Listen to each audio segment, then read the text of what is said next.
Bienvenue dans Tout sur ta mère, le podcast où je pars à la rencontre des mères de mes amis pour raconter leurs histoires. Si on ne se connaît pas, je vais quand même me présenter.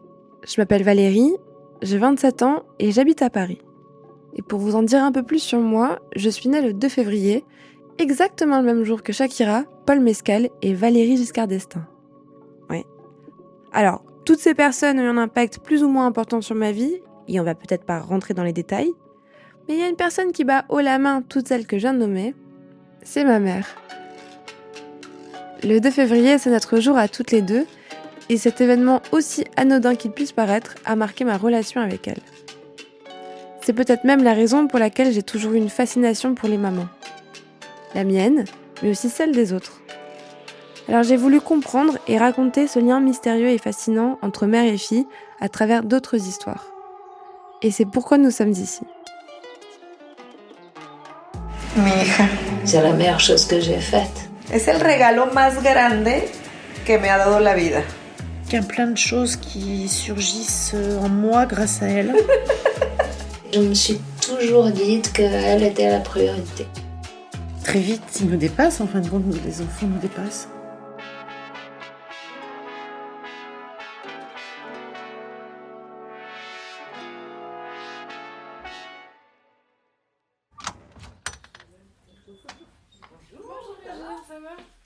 Dans ce premier épisode, nous allons à la rencontre de Régine, la mère d'Anna.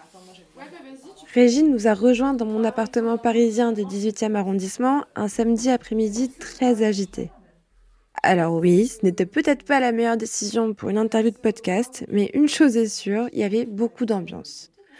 Alors pas de panique, si vous entendez une ambulance passer ou une porte claquer, c'est tout simplement la direction artistique.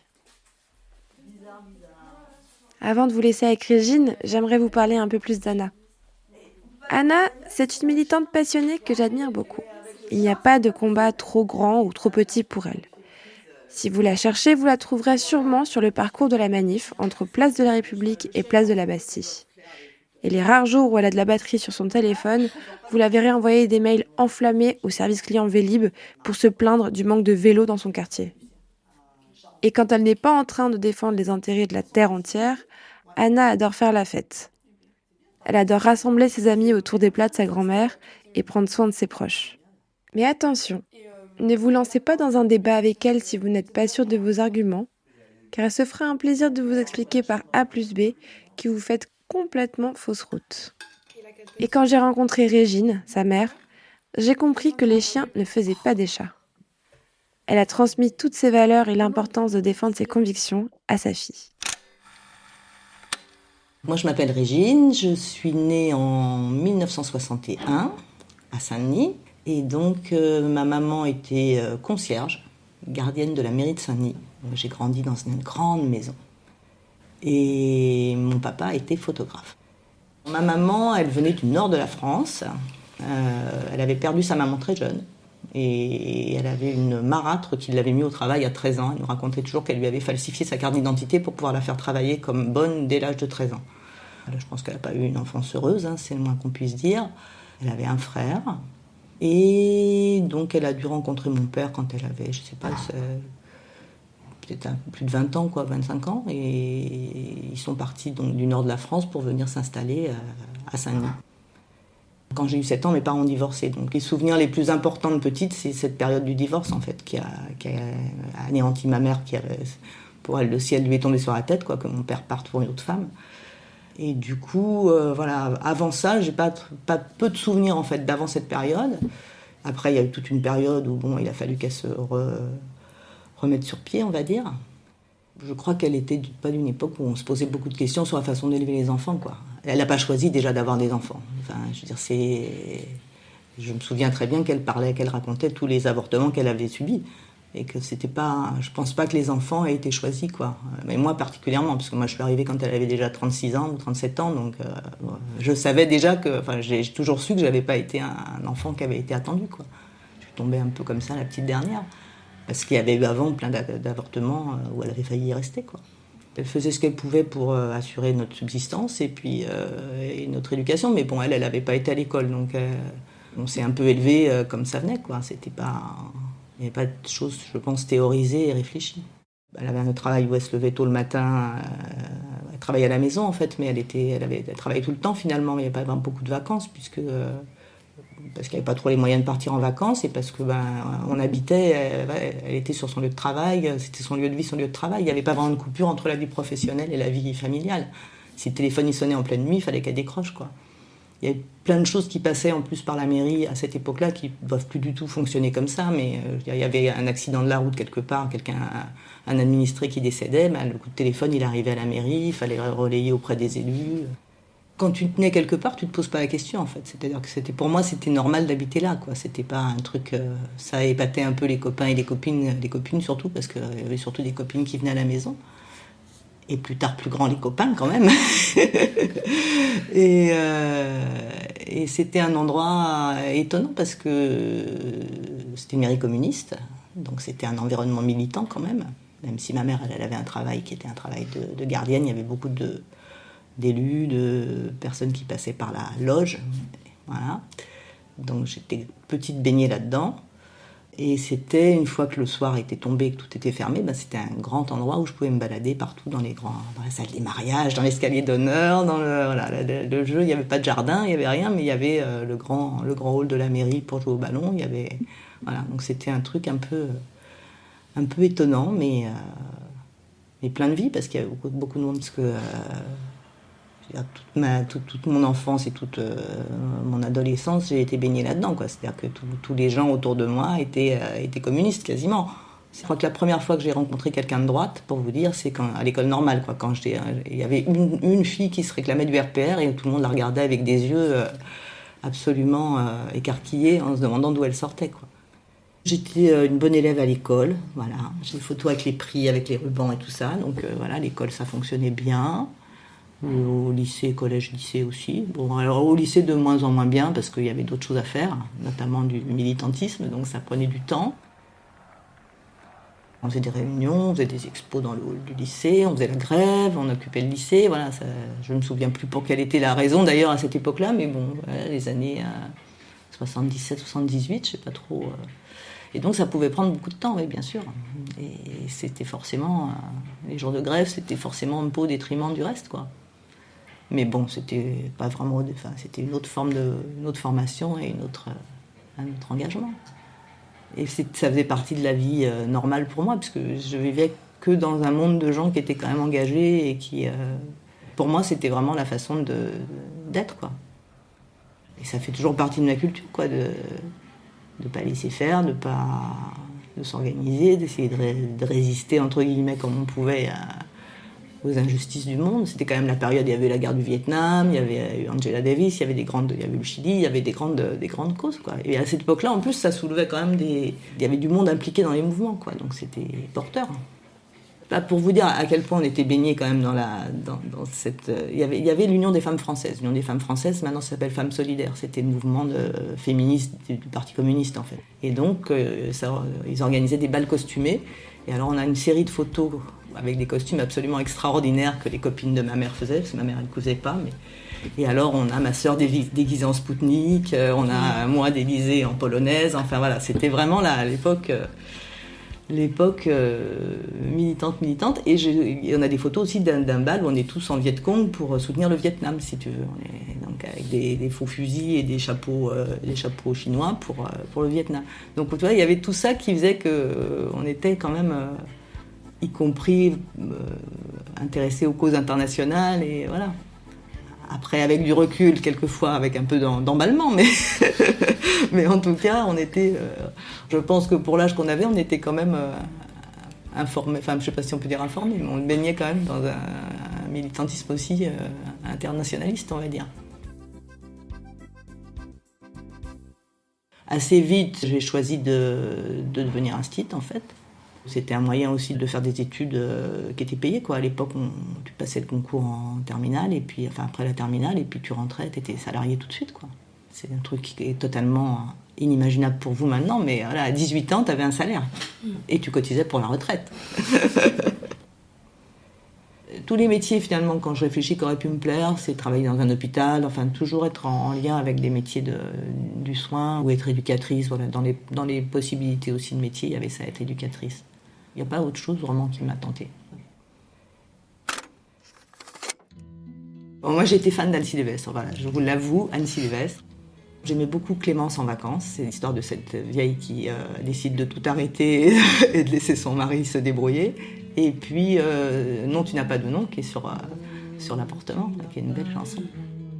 Non, tu n'as pas d'existence, tu n'es que ce qu'on en pense. Non, non, tu n'as pas de nom. Mais c'était l'époque où on faisait les feux de camp sur la plage et où on éclusait les carnets de chant avec tous les Graham Allwright et autres Moustaki et Brassens et compagnie, quoi.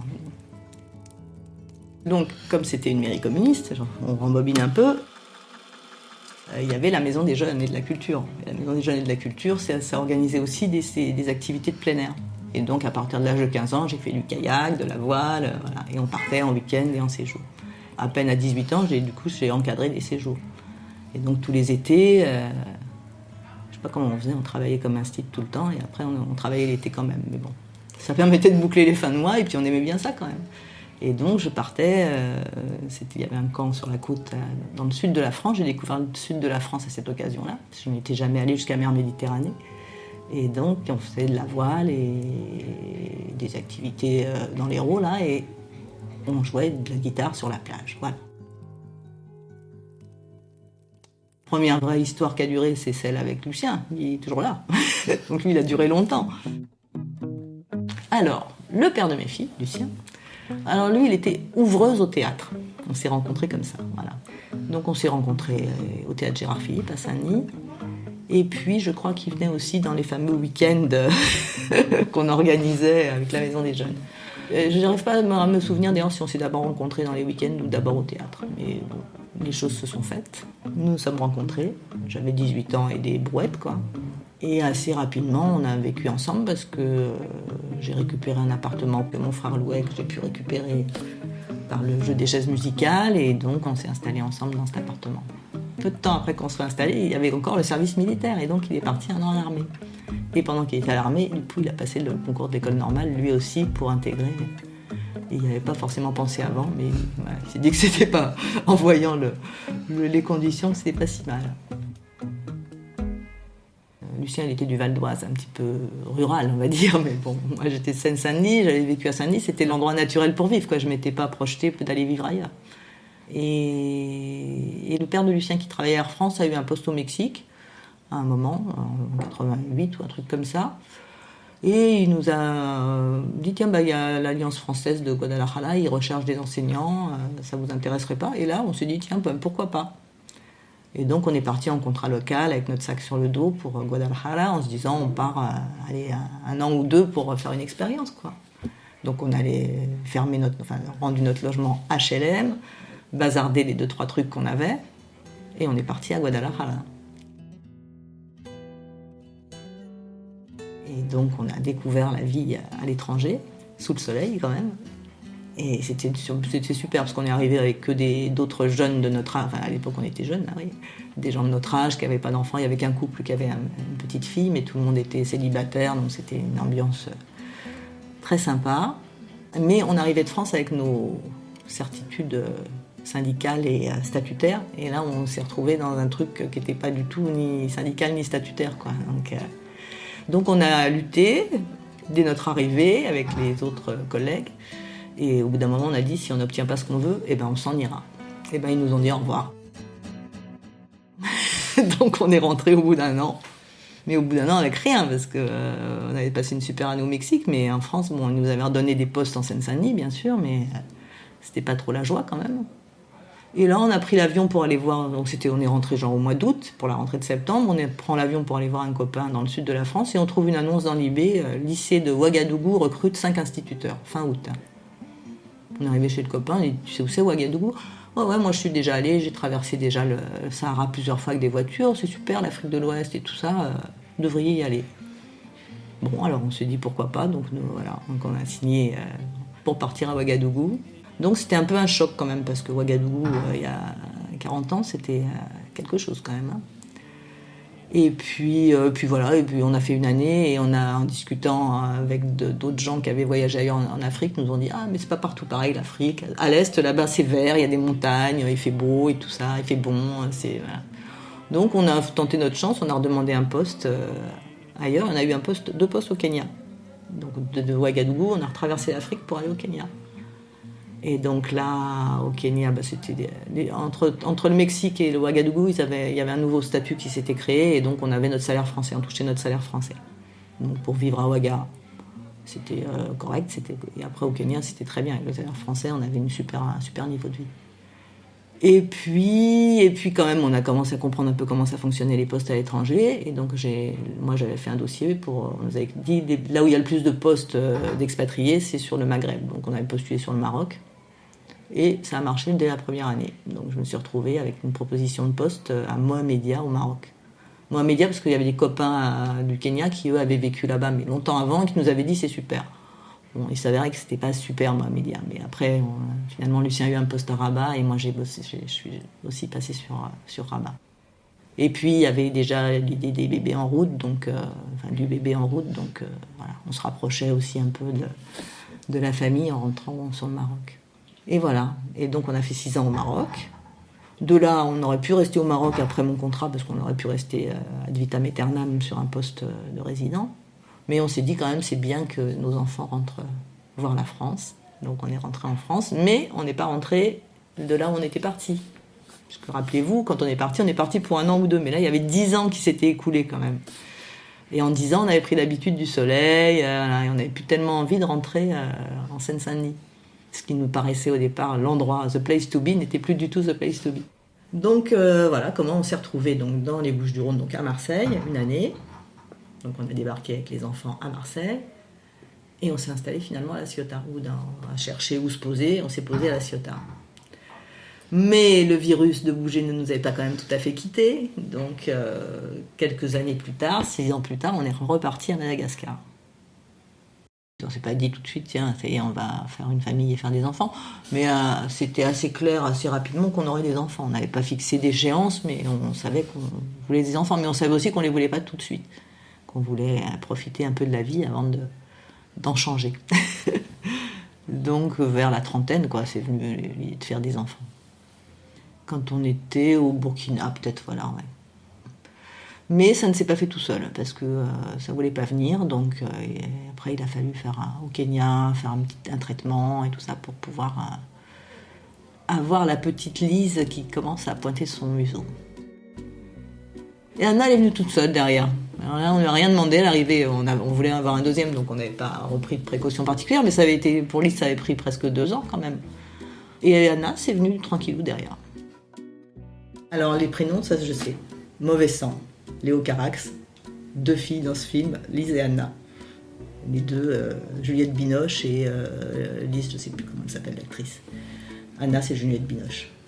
Et donc, comme c'est Léo Carax, ce qu'on n'avait pas vu, c'est que ça fait Analyse, en fait. Lui, il avait dû voir, mais nous, on n'avait pas vu. C'est mon frangin qui l'a vu quand on a... Anna est née au Maroc, aussi, le 9 juin 1995, donc 19 mois après sa sœur. On n'avait pas prévu de les faire forcément s'y rapprocher, mais on n'avait pas non plus prévu d'attendre. Surtout aussi parce que ça avait été difficile pour Lise et que là on a laissé faire en se disant ça viendra quand ça viendra. Voilà, je me souviens juste que au moins pour la première, j'avais envie que ce soit une fille. Peut-être justement pour lui transmettre des choses de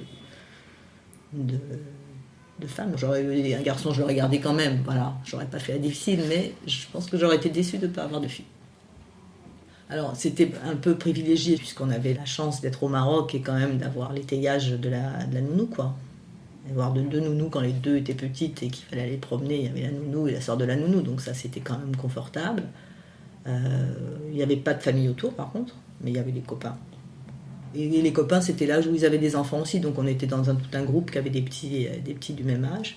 On les a baladés aussi partout dans le Maroc sans que ça nous pose de problème, quoi. C'est-à-dire que si maintenant mes filles elles faisaient la même chose, je leur arracherais les yeux, quoi, d'emmener les bébés au fin fond du désert ou je ne sais où, là où il n'y a absolument pas de médecin ni rien, ça me paraîtrait un peu fou, mais nous on faisait ça tranquillement, c'est pas posé trop de problèmes. Et comme on n'avait pas de famille à côté pour nous dire que c'est pas bien, c'était encore plus pratique. Anna, elle a toujours été hyper tranquille, hyper légaliste, hyper sage, voilà. C'était la loi, rien que la loi. À l'école maternelle, quand on est arrivé à Marseille, elle allait à la maternelle à Bonneveine, là où on habitait. Et donc, quand on allait la chercher à l'école, elle avait un maître.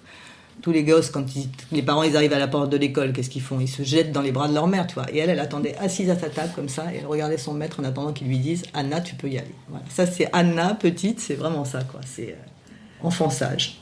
C'était les cours de danse, les cours de piano, les trucs classiques de la vie en France, quoi. La course pour aller les chercher à l'école. Et après, quand on est reparti, elle était déjà...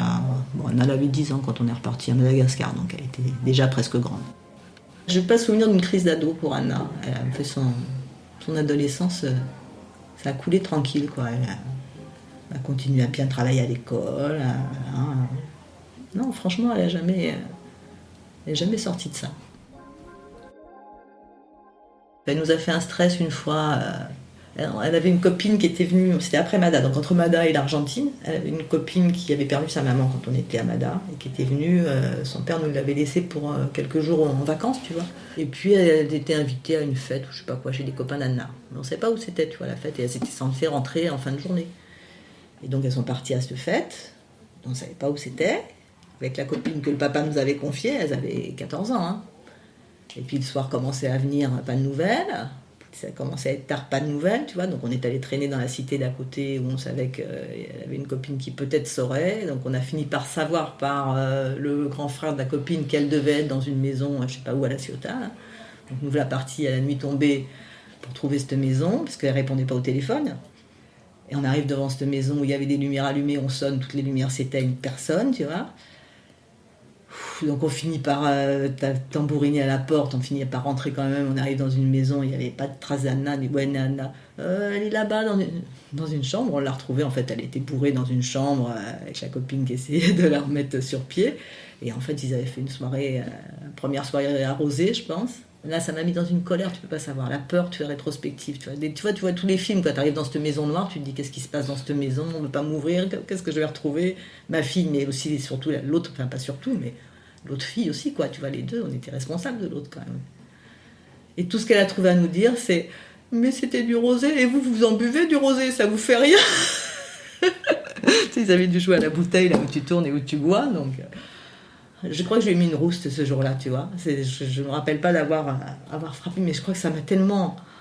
J'avais tellement eu peur, tu vois, c'est incroyable, quoi. C'est le souvenir le plus... Voilà, c'est la grande déviance d'Anna, c'était ça. Bon, c'est pas très méchant, mais sur le coup, quand même, on n'était pas fiers. C'est marrant quand tu vois des photos de cette période où des fois elle est habillée, tu vois, elle apprenait à devenir des filles, quoi. Et puis t'as des photos, ça fait vraiment, la boum des 15 ans, c'est vraiment, ou des 13 ans pour Anna, c'est des caricatures, quoi. Et en plus, je veux dire, c'est pas sur moi qu'elles ont trouvé ce modèle-là, quoi. C'est vraiment des trucs qu'elles ont trouvé toutes seules, quoi. C'était... Bon, voilà. Et donc la fascination pour le maquillage et les fringues, il y a Lise qui l'a gardée, Anna, elle a pris le contre-pied, mais...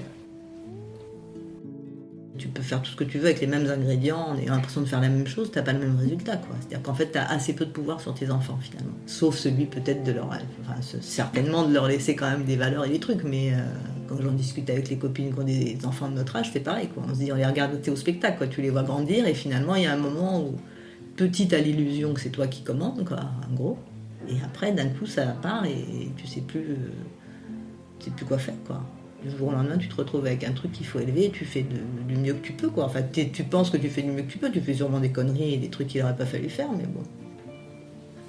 Et après, tu fais deux résultats différents. Donc, de toute façon, quelle est la part de ce que tu as fait dans ce qui arrive après, c'est incroyable, quoi.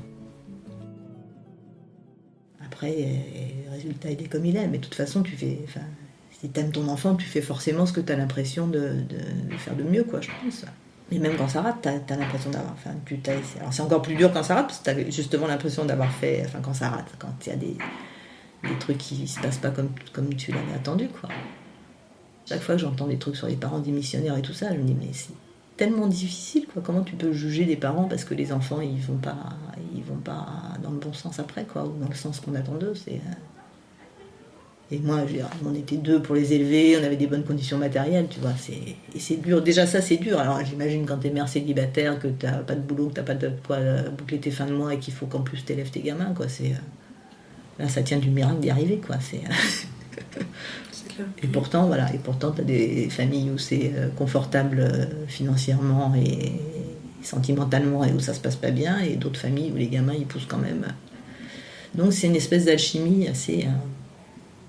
Voilà. Donc ne pas trop se culpabiliser, ça c'est l'intuition, c'est pas mal non plus, quoi. C'est tellement personnel cette affaire de maternité que c'est pas un sujet qu'on s'autorise trop avec Anna. Mais bon, quand le sujet est venu, plusieurs fois, elle a exprimé l'idée que il y avait déjà assez d'enfants sur la Terre, que le monde était assez pourri et que donc c'est pas peine de faire des enfants en plus. C'est une position que je respecte si c'est celle qu'elle tient. Après, moi, je trouve ça, c'est tellement magique d'avoir des enfants que je trouve que c'est dommage de s'en priver, quoi. Parce que ça changera pas l'état du monde que tu fasses un enfant de plus ou un enfant de moins. Je veux dire, et c'est tellement un truc extraordinaire d'avoir un bout de toi qui se déploie à sa façon que je serais un peu triste pour elle, pas pour nous aussi, parce que bien sûr, on n'a pas encore connu l'expérience d'être grands-parents, mais tous ceux qui sont grands-parents disent que c'est encore plus fabuleux, donc c'est sûr que ça nous embêterait quelque part de ne pas avoir des mini-Anna qui se déploient. Et bon, après, c'est son choix, donc on le respectera comme on a respecté les autres, quoi. Je peux entendre aussi ce nouveau courant qui se dessine de ne pas vouloir surcharger l'humanité d'un nouveau poids. Anna, elle a besoin d'avoir de la distance, mais moi, je respecte ça. Lucien a plus de mal, parce qu'il a besoin plus d'avoir des liens plus... qu'il a l'impression d'être plus serré, quoi, alors qu'en fait, ça change rien. Je veux dire, c'est pas parce que tu appelles tous les jours que tu es plus proche ou plus loin, quoi. Moi, je respecte ça. C'est quand on se voit, on est heureux de se voir. Bien sûr, quand t'es parent, t'as toujours envie de voir tes enfants et de passer du temps avec eux, pas de revivre toute ta vie avec eux, parce que ça, c'est pas... Tu sais bien que c'est pas comme ça que les choses se passent, mais t'aurais envie de les voir plus souvent. Mais bon, la vie fait que elles sont moyennes à Paris et qu'on est à La Ciotat. Bon, déjà, elles sont à Paris, c'est déjà incroyable, puisqu'elles auraient pu être à l'autre bout du monde. Elles pourront être à l'autre bout du monde à un moment. Ce que nous, on a fait à nos parents, elles pourraient nous le faire aussi, hein. Donc on se voit finalement assez régulièrement, et voilà, et c'est bien quand on se voit, et voilà. Je crois qu'on lui a dit qu'on était fiers d'elle. Je pense qu'on a dit ce qu'il fallait dire, ce qui était important pour nous en tout cas.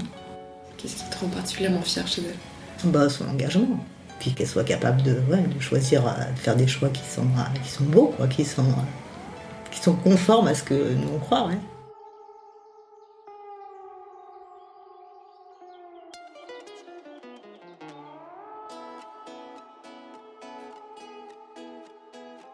Vous venez d'écouter un épisode de Tout sur ta mère, un podcast produit par Estrella Radio.